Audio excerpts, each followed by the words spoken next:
9 pearls gone from her strand, and at court a marchioness said so out loud.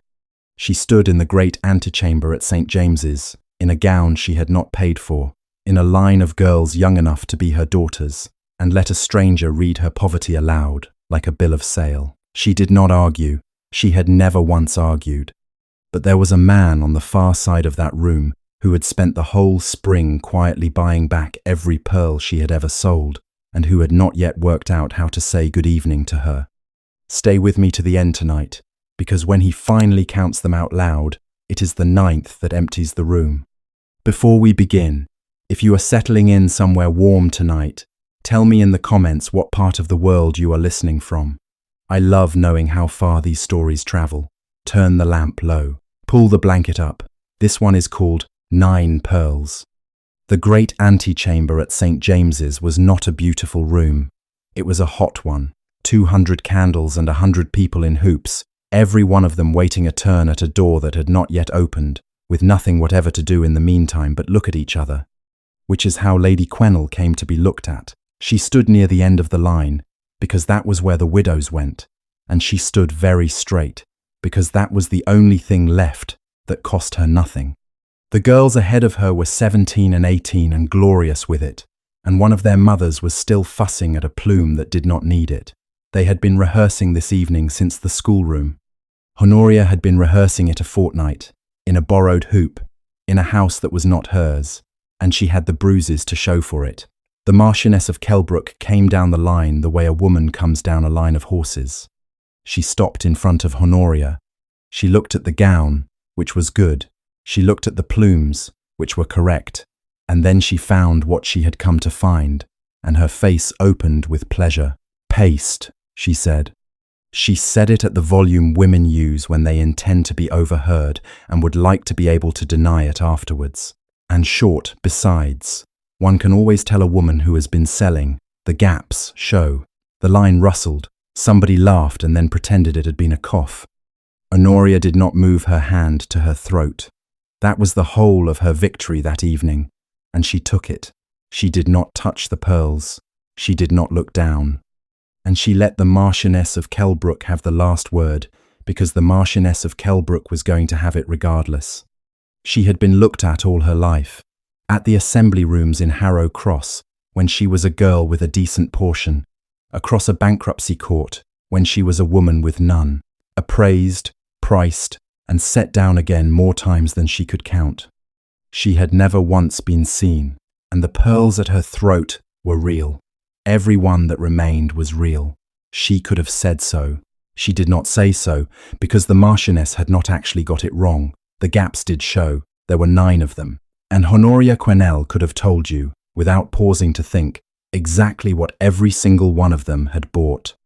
To understand how a woman with 9 gaps in her pearls came to be standing in that antechamber at all, you have to go back to a wet Tuesday in March, and a letter that arrived at a cottage in Harrowmere with no name at the bottom of it. Honoria had been Lady Quennell for a dozen years, and a pauper for 4 of them, which is a combination the world has never known what to do with. Sir Allurd had been a kind man, a poor manager, and dead by the time anyone thought to open his books. What he left her was Quennell Priors, a great grey house with a leaking north wing, and debts that ate it inside a 12-month. She sold the horses, then the pictures, then the house. Then, because a woman of good family who has sold everything must still eat, she did the thing that no one in Harrowmere ever quite forgave her for.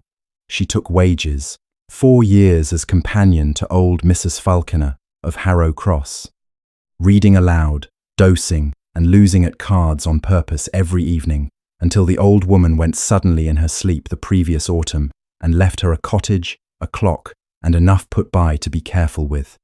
She did not leave her a court gown, a sponsor, a hoop, a set of lappets, 3 ostrich plumes, or the cost of the thing, which is what the letter offered. The letter said, "Madam, your presentation at the Queen's drawing room is arranged and paid. The Marchioness of Kelbrook has consented to present you. A carriage will come on the 14th.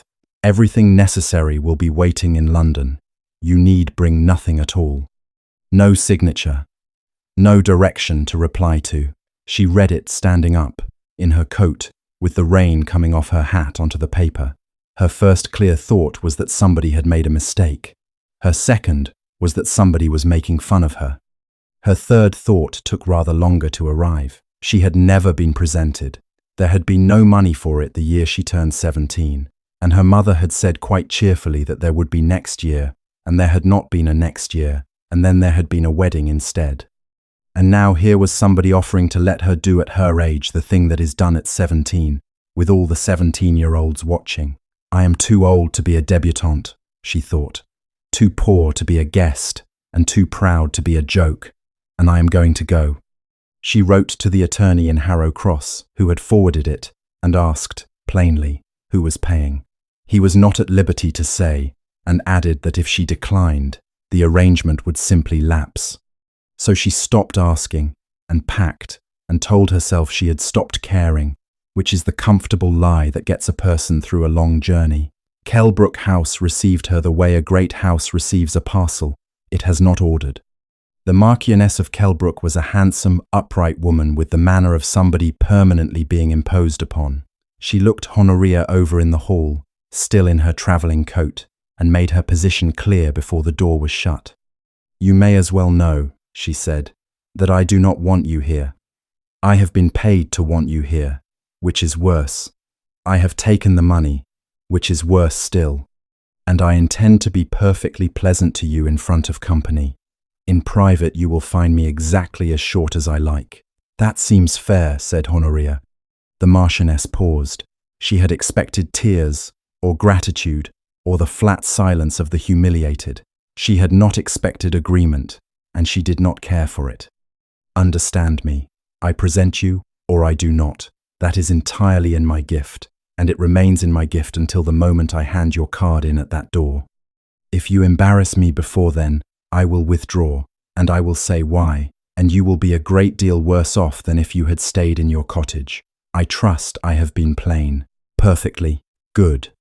The Marchioness turned for the stairs. Clemence will show you the schoolroom. You will need it. You cannot possibly still remember how to curtsy. She could not, as it happened. But she stood in that hall a moment after the Marchioness had gone, and she put her hand up to her throat, where the strand sat short and warm against her skin, and she counted the gaps with her thumb, the way another woman might have said a prayer. They had been her grandmother's, and her grandmother's mother's before that.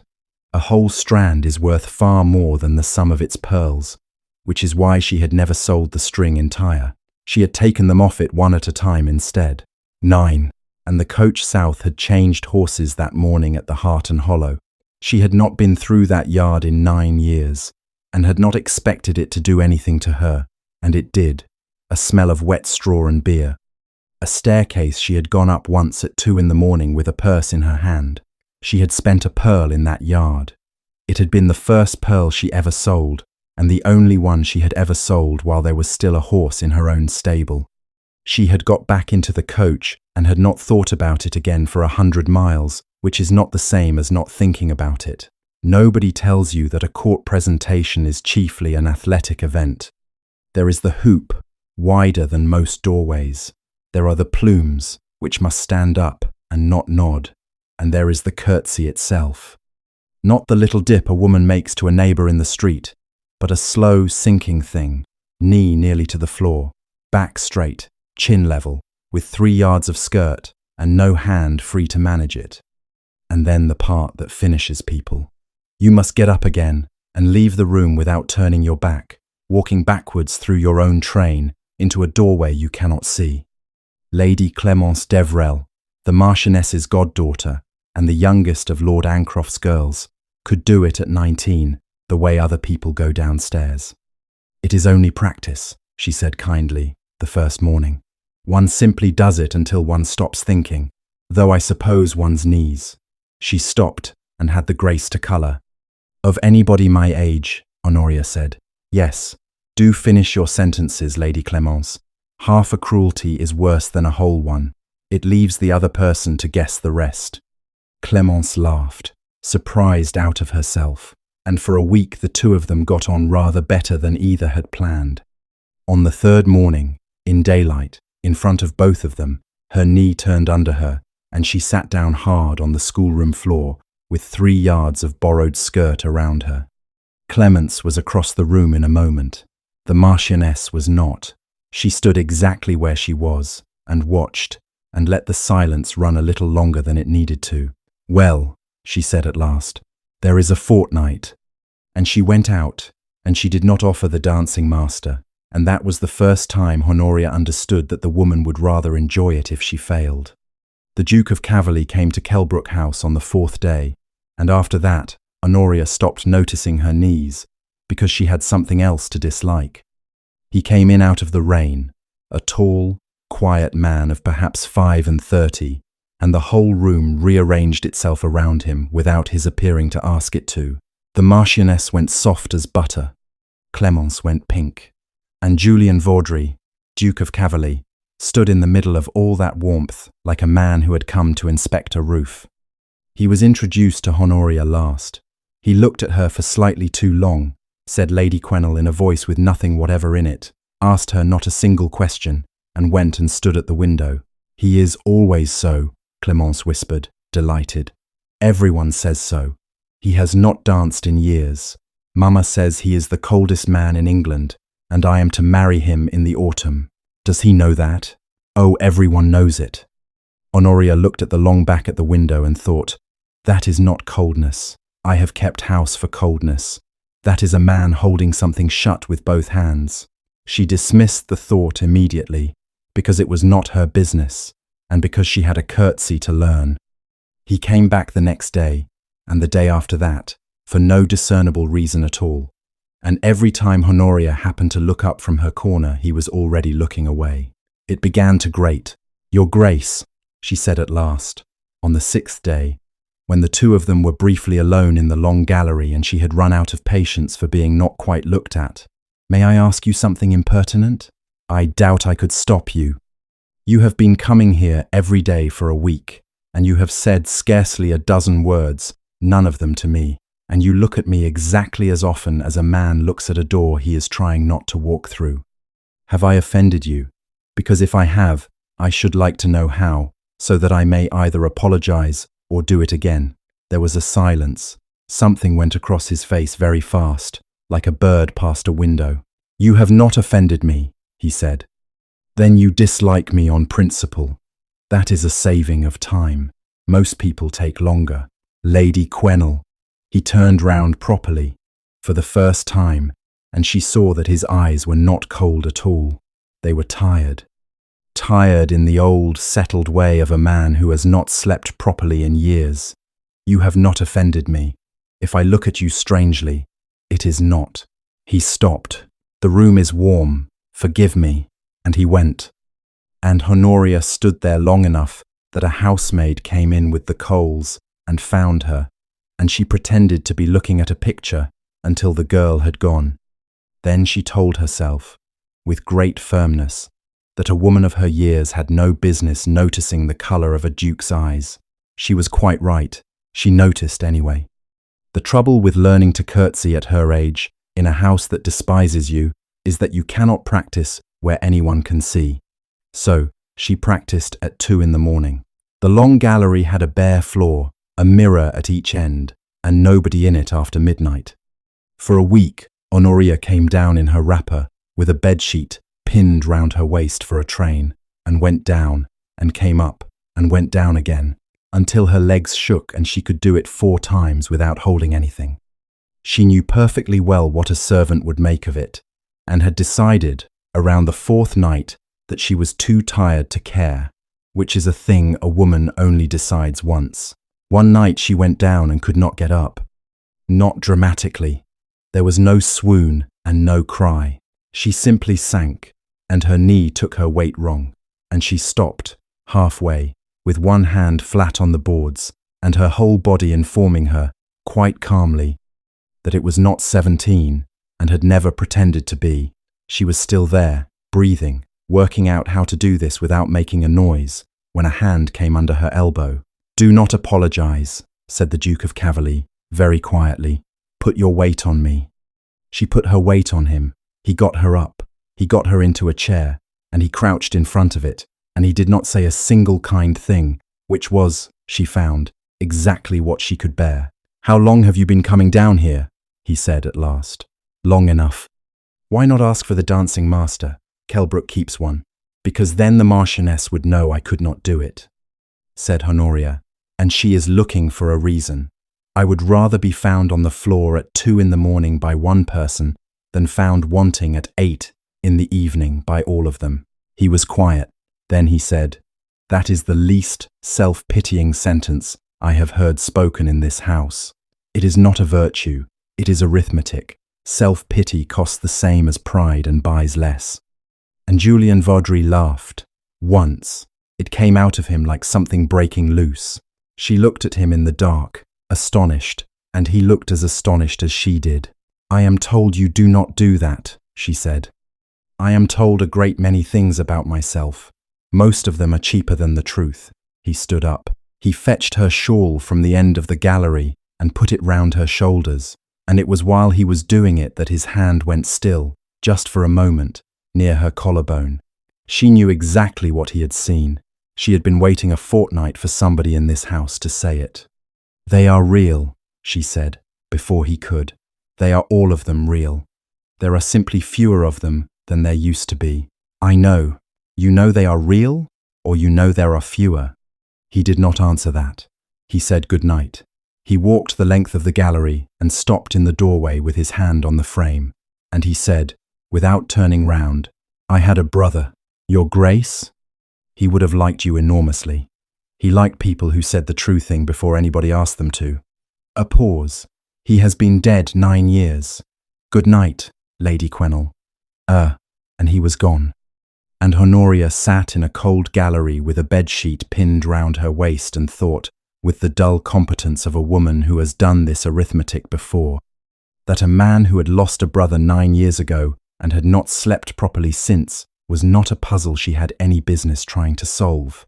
She was very good at not solving things. It was, in its way, the most expensive skill she had. The thing about a secret in a small county is that it is never really a secret.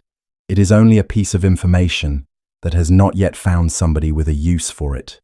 Lady Clémence de Vrel found the use for it on a Thursday, and to be fair to her, she did not go looking. She had a school friend married into Harrow Cross, and she wrote, all agog, that there was the strangest woman staying, a Lady Quennell, being presented at her age, and did anybody know anything about her? The reply came by return, and it was, in the way of these things, entirely accurate and entirely lethal. Lady Quennell of Quennell Priors, that was. The house went for debt. She was in service afterwards. Well, companion, but she took wages, my dear, actual wages. Everybody knows it. She used to do the marketing herself with a basket. Clémence sat with it for a whole day, which was more decency than most people would have managed. Then she took it to her godmother, because the Duke of Caverleigh had laughed in the long gallery at 2 in the morning and somebody had heard him, and because Clémence d'Evreux was going to be a duchess in the autumn and had just begun to understand that she might not be. The Marchioness of Kelbrook read the letter standing at her writing table, and something in her face settled, comfortably, like a cat. She sent for Honoria that evening. "Wages," she said, without preamble, and laid the letter, face up, on the table between them. "You did not tell me. You did not ask me. Do not be clever with me, Lady Quennell. You have not the standing for it." The Marchioness sat down. She did not offer a chair. A woman who has been in service is not presented at court. It is not written anywhere. It does not need to be. And if it is discovered afterwards, the woman is finished, and the whole affair becomes a story people tell for a generation. "Then withdraw," said Honoria. She said it steadily. She had spent the walk down the stairs deciding to say it steadily. The Marchioness's eyes narrowed. "I beg your pardon?" "Withdraw. Now, tonight, quietly, and send me home. You keep the money. I go back to Harrowmere. Nobody is a laughingstock, and no story gets told. You will not do better than that, madam, and you know it." "And why?" said the Marchioness slowly. Would you offer me that? Because you have been honest with me since the moment I came into this house, and I have not met a great deal of that lately, and I do not want to be the ruin of somebody who told me the truth in her own front hall. And there it was. The Marchioness of Kelbrook looked at the woman standing in front of her, in a made-over gown, with 9 gaps in her pearls, and absolutely nothing left to lose, and understood that she had been offered the safe exit, and that she was not going to take it, and that the reason she was not going to take it was not money at all. "No," she said. "No? No, I shall present you." She smiled. It was not a nice smile. It was a pleased one, which is worse. "I very nearly did withdraw, until this letter came. But now I would much rather have you in that room. I want you standing in the line, my dear, at your age, in your borrowed feathers, with everybody looking. And I want a certain gentleman to see you there as the rest of us see you, all at once, in a good light. He will never call at this house again. And if he does, then I shall stand up in the antechamber," said the Marchioness of Kelbrook pleasantly, "and I shall say that I was imposed upon, that I was lied to by a woman in a made-over gown, and that I am the injured party here, and every soul in that room will believe me, because every soul in that room would very much rather I have the letter. I shall keep it in my glove." She folded it, small, and put it in her glove, and that was the end of the conversation. Honoria went upstairs. She sat on the edge of the bed with her hands in her lap for a long time. Then she got up and pinned the bedsheet round her waist and went down to the gallery, because the presentation was in a week and she still could not get up off the floor on her own. The night before the presentation, Honoria could not sleep, so she did what she had done every night in that house and went down to the gallery, and he was already there. Not pacing, not waiting in the doorway like a man in a novel, sitting on the window seat in his shirt sleeves with his coat over his knees, as though he had been there some hours and had run out of reasons to leave. "You should not be here," she said.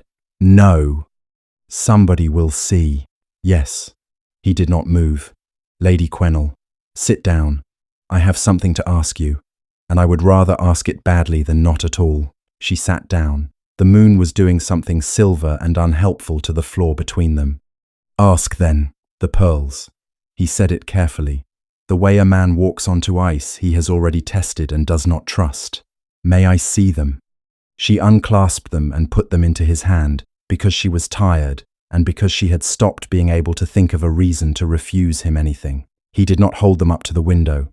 He did not look for the luster or turn them to the light the way a man does when he is pricing something.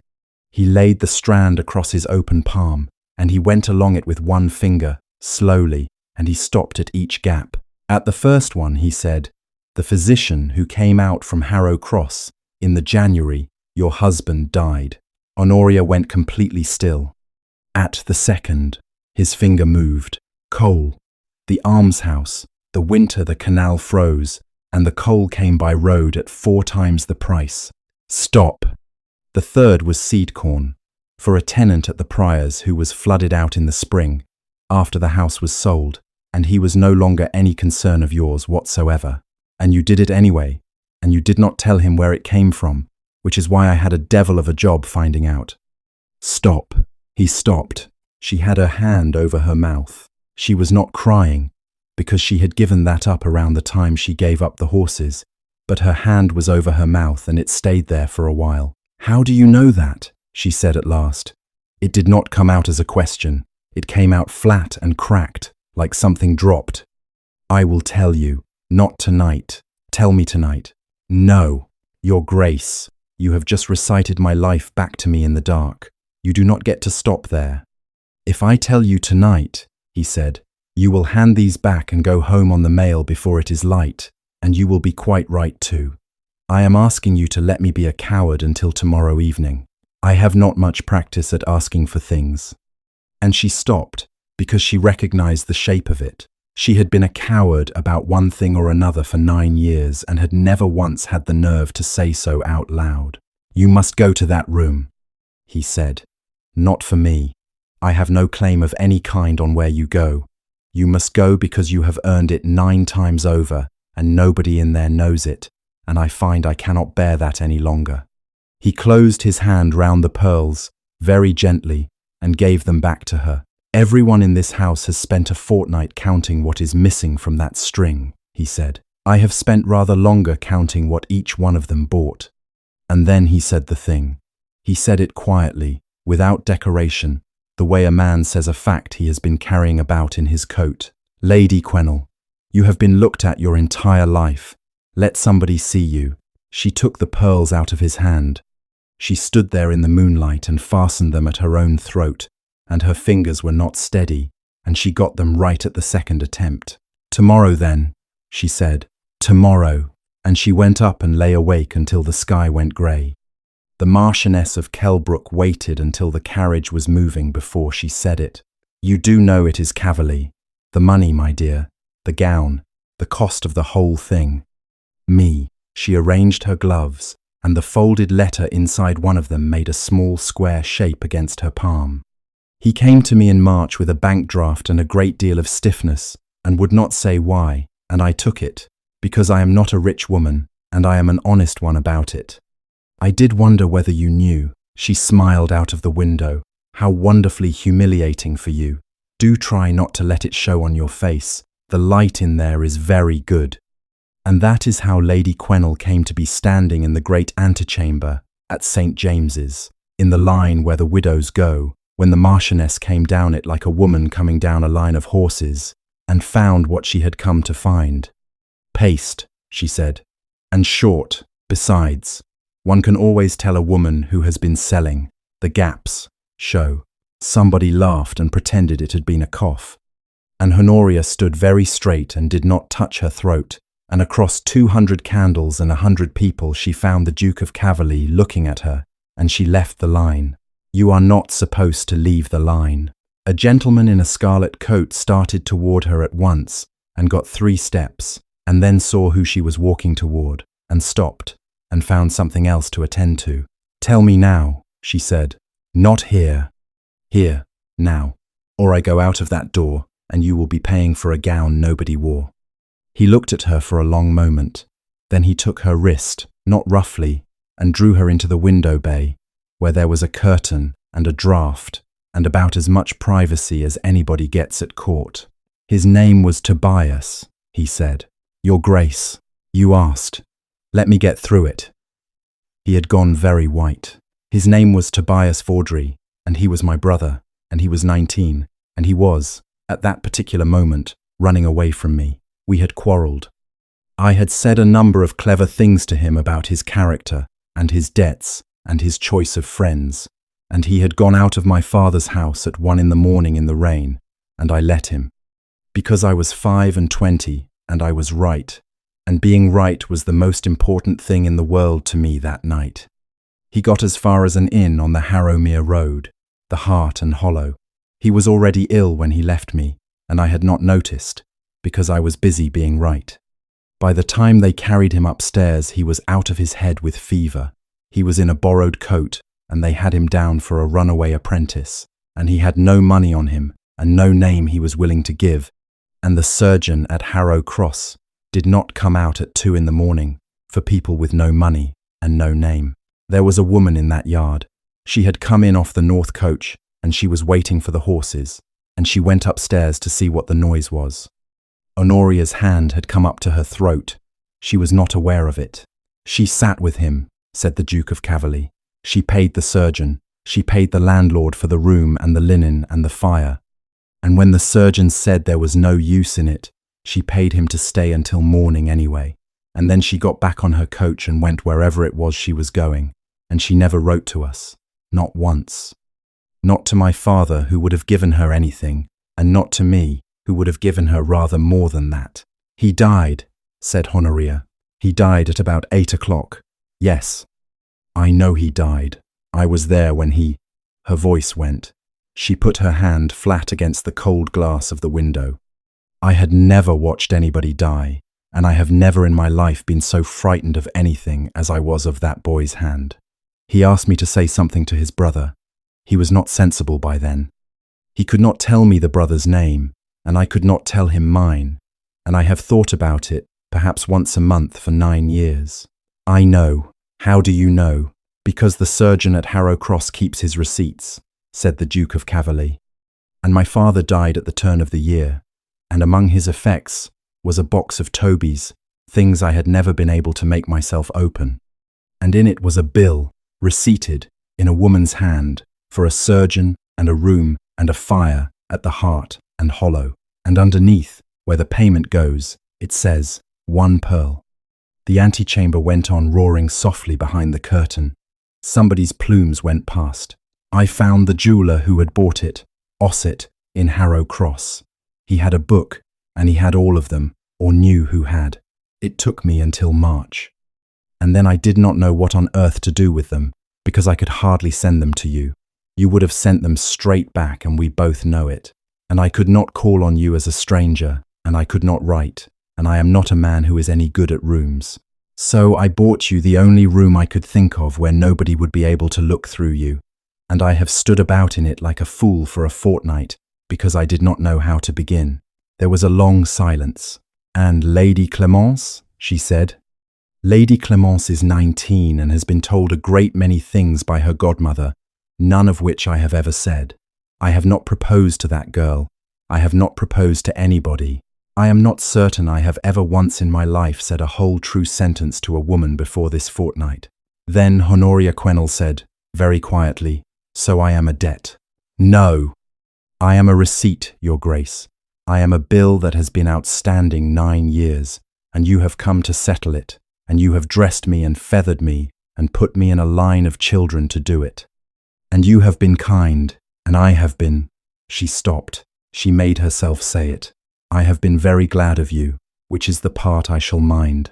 Honoria. I have been poor, she said. I have taken wages.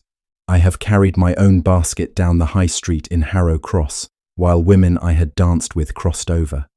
I did all of that, and I kept my back straight, and I never once in 4 years asked a living soul for anything, and I find that I would rather go home in the rain than be paid for.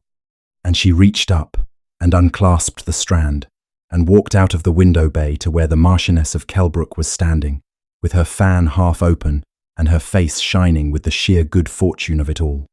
You were right, madam, said Honoria, and put the pearls into her hand. Only paste. You may keep them. And she went for the door. She did not reach it. Not because anybody stopped her, because behind her, in a room of 100 people waiting for a door to open, the Duke of Caverleigh said, in a voice that carried the entire length of the great antechamber, Lady Kelbrook, give me those. The room turned round the way a field of wheat turns. He took the strand out of her hand. He crossed to the marble console under the glass, and he set the pearls down on it, and he took from his breast pocket a jeweller's fold of tissue paper and opened it out flat. Madam, he said, you told this room that the gaps show. The Marchioness of Kelbrook said something about a scene, and about the hour, and about her position. Nobody heard it, because he had already begun. You were right. Let us look at them. The first. And he set a pearl on the marble, and it made a small sound, and in that room it was the only sound there was. The first paid a physician to come out from Harrow Cross in January, in snow, to a house that was already sold, for a man who was already dying. He was her husband. He died. She paid the man anyway and gave him his dinner. The second bought coal, an almshouse at Harrow Cross. The winter the canal froze, a ward of old women, and no fuel to be had in the county under 4 times the price. The third bought seed corn for a tenant who had been flooded out at Quennell Priors after the estate was sold, after he had ceased to be any concern of hers at all. He does not to this day know where it came from. He named a daughter after her, on general principle. The fourth bought a headstone, a housemaid of hers, dead young, no family, no parish that wanted her. There is a stone in Harrowmere, with a name on it, because of that pearl. The fifth fetched a midwife out to a labourer's wife at Combe Aubrey, who would not come without coin in her hand. Mother and child both. Somewhere near the doors a woman said a name out loud, quite suddenly, the way you do when a thing arrives at you sideways, and then put her glove over her mouth. Nobody turned to look at her. Everybody heard it. The sixth, said the Duke of Caverleigh, bought a character and a coach fare for a governess who had been turned off without either. She is teaching in Bath. She is respectable. She would not be. And at the far end of the room, with her hand already on the door, Lady Quennell stopped. She had got through the first 5. She did not get through the 6th. A woman turned off without a character is a woman standing in a hall in a travelling coat with nothing in the world but her own straight back. She had never told anybody what that pearl was for, and now a room full of strangers knew, and she was still on the wrong side of the door. She turned round. The 7th paid a year's rent on a cottage for a woman who was her nurse when she was small and had nowhere at all to be old. The 8th bought a passage out for a boy taken poaching on land that had once been hers, who would otherwise have been hanged for it at the assizes, and who is alive, and is a carpenter, and has children. He stopped. There were 8 pearls on the marble. He held the 9th between finger and thumb, and did not put it down. The 9th, said the Duke of Caverleigh, paid a surgeon at 2 o'clock in the morning, at an inn on the Harrowmere Road called the Hart and Hollow, for a boy of 19 with a fever who would not give his name. Because he was ashamed, because he had quarrelled with his brother, and because his brother had let him walk out into the rain. She sat with him for 6 hours. She had never seen him before. She held his hand while he asked her to say something to his brother, and he could not tell her who his brother was. And she has carried that for 9 years without ever once coming to us for a farthing of it. It was the first pearl she ever sold. She had money that year. She had a house and a horse and no earthly reason to open that clasp, and she opened it for a stranger's child in a borrowed coat. He was my brother. He died anyway. And I have been the coldest man in England ever since, and every one of you has enjoyed saying so, and not one of you has ever asked me why. It is this. It is that a woman whose name I did not know did the plain, decent, expensive thing at 2 in the morning that I was too proud and too late and too certain to do myself. He set the 9th pearl down beside the other 8. So, there are 9 gaps in that string. Those are the 9. Now, will somebody in this room be so good as to tell me again which part of her is paste? Nobody said anything. Then the Marchioness of Kelbrook, who had not got where she was by knowing when to stop, pulled the letter out of her glove and said, loudly, that whatever the pearls had bought, the woman had taken wages, actual wages, and that a person who has been in service is not presented at court, and everybody knew it, and she herself had been shamefully imposed upon. I did, said Honoria Quennell.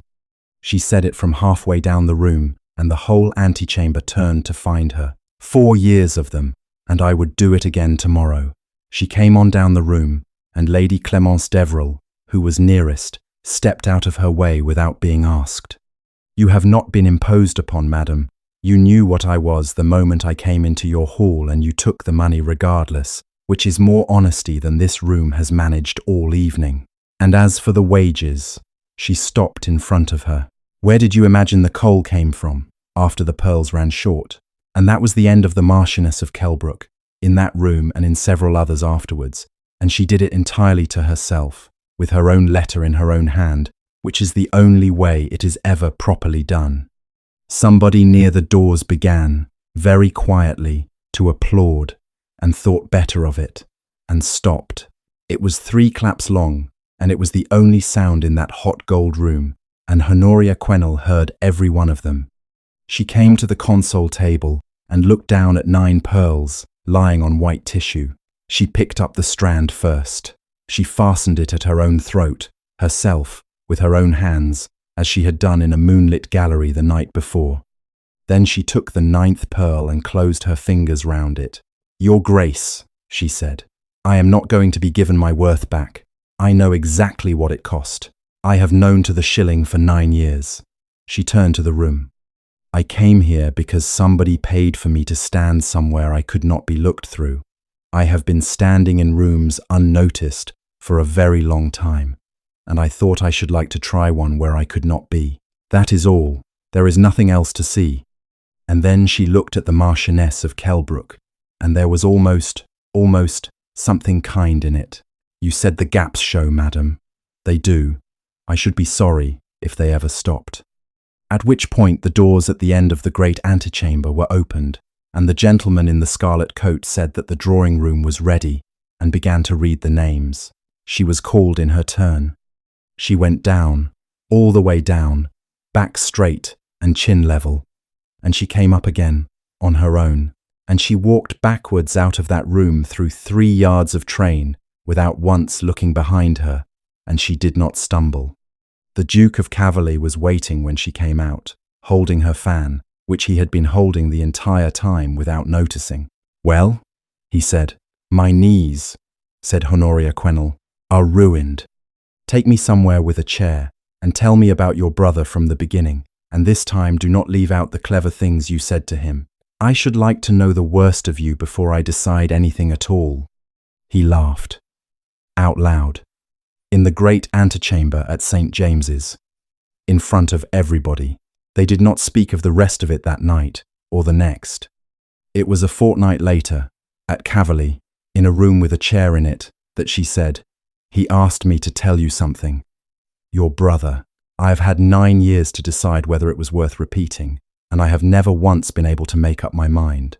Tell me," he said. "Do not let him blame himself. He will. He always does." She watched him take it. "I did not tell you in that room, because it was not the room's business." He was a long time answering. "I have arranged a great deal on your behalf without asking you," he said at last. "The gown, the house, the Marchioness. I should like to stop. I should like to ask you something instead, and abide by the answer, and never arrange anything for you again as long as I live." "Then ask," he asked. She did not answer him for 3 days, on principle. Then she did. The pearls were restrung the following spring by Mr. Ossett of Harrow Cross, who told the story in that shop until the day he died and improved it steadily. Whole, the strand was longer than anybody had expected, and Honoria found she did not much like it that way. She wore it all the same, because her husband liked to see it, and because nobody could tell any more which pearls were the ones that had come back. She could have put her thumb on every one of them in the dark. Lady Clemence married a man with a great deal of land and no conversation whatsoever, and wrote to Honoria every Christmas for the rest of her life, which was more forgiveness than she had earned, and rather less than she was given. The Marchioness of Kelbrook came to the assembly rooms at Harrow Cross one wet Thursday, some years afterwards, and stood a moment by the fire, and nobody moved along the bench to make room for her, and she went home early. Honoria saw it happen, and did not enjoy it as much as she had expected to, which she took as a good sign. She was at those same rooms later that evening, a duchess in a county town on a wet Thursday, which the county never entirely got over, when she saw a girl barely out of the schoolroom standing against the wall in a made-over gown. 2 women near the fire were looking at her and pricing her out loud, in that voice, the one that is meant to be overheard and denied afterwards. Honoria crossed the room. She had crossed a good many rooms by then, and had got rather good at the timing of it. "You are being looked at," she said to the girl, pleasantly, "and I am afraid you will be looked at all your life. They never stop. But being looked at and being seen are 2 entirely different transactions, and only one of them is any of your business." She put her hand for a moment on the girl's arm. "Come and sit with me. Tell me your name. I should like to know it before anybody else in this room does." Behind them, by the fire, the 2 women had stopped talking, at an age at which nobody in England thought it was worth the trouble. In a hot gold room full of people who had already decided about her, a man had counted the gaps. The Duke of Ravensmore was invited to the wedding. He did not come. He sent a pearl. Nobody has ever been able to establish where he got it, and the Duchess of Caverleigh has always refused, on principle, to have it strung with the others. So sleep now, wherever you are, whatever you have had to give away to get here, and there is always something. None of it was wasted, and none of it made you less. The gaps show. Let them. I shall have another story ready when you are.